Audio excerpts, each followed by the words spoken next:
Hello friends, आज हम लोग झारखंड का नाम जो अलग अलग समय में झारखंड को अलग अलग नामों से जाना जाता था तो उसको डिस्कस करेंगे एक एक करके लिस्ट में।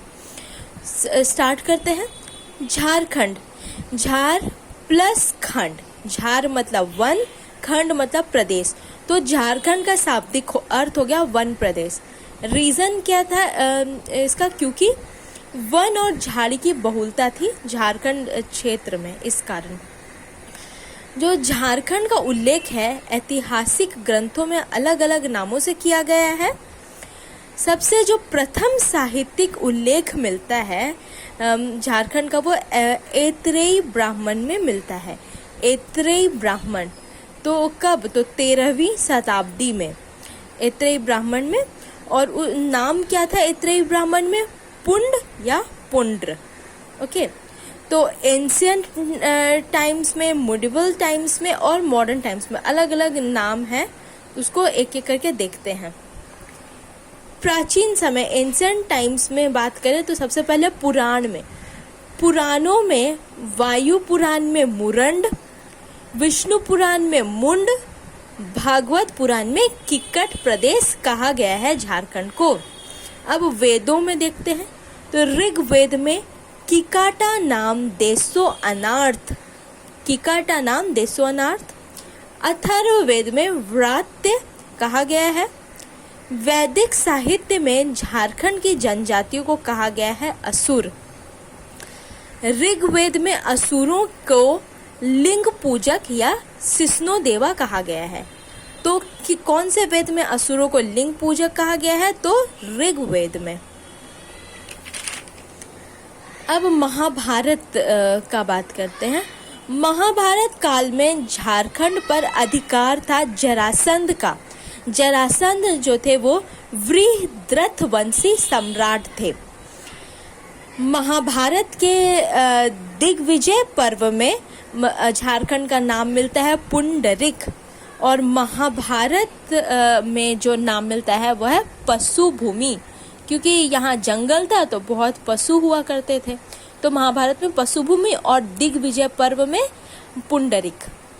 गुप्त काल को देखते हैं तो गुप्त काल में समुद्रगुप्त के प्रयाग प्रशस्ति में नाम है मुरंड देश। और जो फाहियान है, चाइनीज यात्री फाहियान, वो चंद्रगुप्त द्वितीय के समय में आए थे, तो उन्होंने अपने यात्रा वृत्तांत फो क्योकी में कहा है कुकुटलाड, झारखंड को कुकुटलाड। एक पुरातात्विक प्रमाण मिलता है झारखंड का, तो क्या? 13वीं सदी ईस्वी के एक ताम्रपत्र में झारखंड शब्द का उल्लेख है।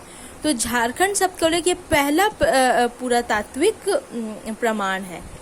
यह जो ताम्रपत्र था वो नरसिंह देव द्वितीय नामक राजा का ताम्रपत्र था। 13वीं सदी में मिला है झारखंड का उल्लेख, नरसिंह देव द्वितीय। अब मौर्य काल में देखते हैं तो मौर्य काल में जो कौटिल्य थे, ओके, विष्णुगुप्त, चाणक्य जो थे, उनके द्वारा लिखा गया अर्थशास्त्र, उसमें झारखंड को क्या कहा गया? कुकुट।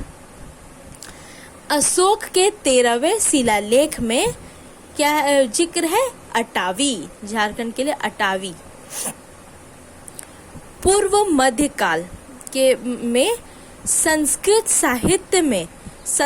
साहित्य में क्या है झारखंड का नाम? तो कलिंद देश। हुएनसांग आए थे जो हर्षवर्धन के शासन काल में, हुएनसांग, उसमें उन्होंने नाम दिया किलोना सुफालाना झारखंड को। अब हम लोग मिडिवल पीरियड में देखते हैं तो मिडिवल पीरियड में जो लोग थे वे लोग झारखंड नाम से ही पुकारे इस क्षेत्र को ज्यादातर। तो देखते हैं, शम्से सिराज उनकी बुक थी तारीखे फिरोज शाही, उसमें झारखंड नाम। सलीमुल्लाह की किताब तारीखे बांग्ला में झारखंड। गुलाम हुसैन खां की किताब सियार उल मुतखरीन में झारखंड नाम। अकबर नामा में भी झारखंड नाम। मलिक मोहम्मद जायसी के द्वारा लिखा गया पद्मावत, उसमें भी झारखंड नाम। भक्ति काल के कवि थे कबीरदास, उन्होंने अपने दोहा में झारखंड नाम का प्रयोग किया है।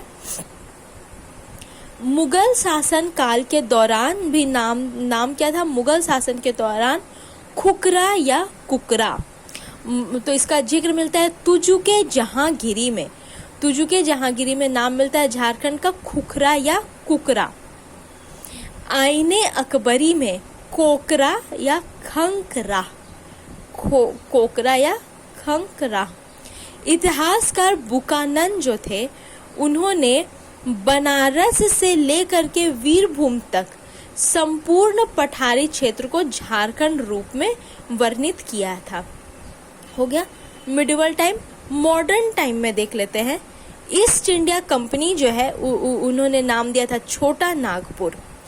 तो ब्रिटिश काल में के दौरान 1765 से लेकर के 1833 तक छोटा नागपुर नाम यूज हुआ झारखंड के लिए।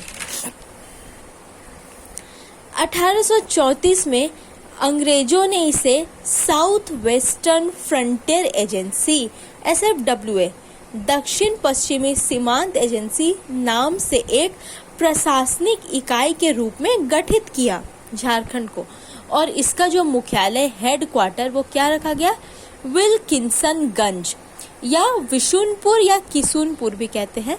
इसी एरिया को बाद में रांची कहा गया, और ये जो मतलब यही रांची, विल्किंसनगंज, किशुनपुर। संथाल परगना क्षेत्र के बारे में अलग से, संथाल परगना झारखंड एरिया में ही आता है अभी। तो उसका प्राचीनतम नाम था नरीखंड, बाद में नाम हुआ कांकजोल। जो हुएन सांग थे, जो हर्षवर्धन के काल में आए थे, उन्होंने राजमहल का उल्लेख किया है किस नाम से? की चिंगकोयला नाम से।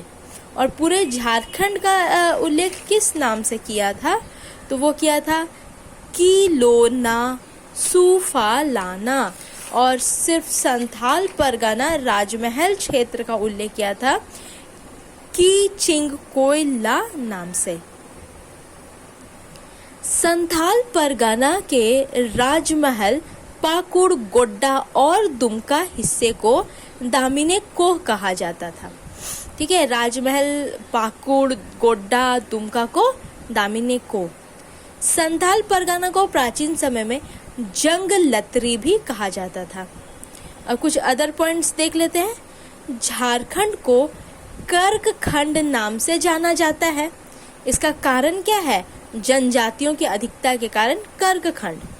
छोटा नागपुर क्षेत्र को जाना जाता है बाय नेम कर्क सुवर्ण।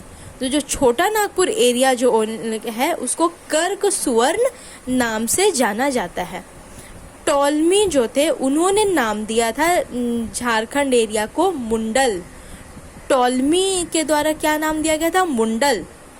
और फाहियान ने अपने यात्रा वृतांत फोक्योकी में कुकुटलाड, झारखंड एरिया को क्या कहा है? कुकुटलाड, फोक्योकी में। कुछ अन्य पुस्तक है वो देखते हैं। बोरमैन की बुक है the neolithic pattern in the prehistory of India.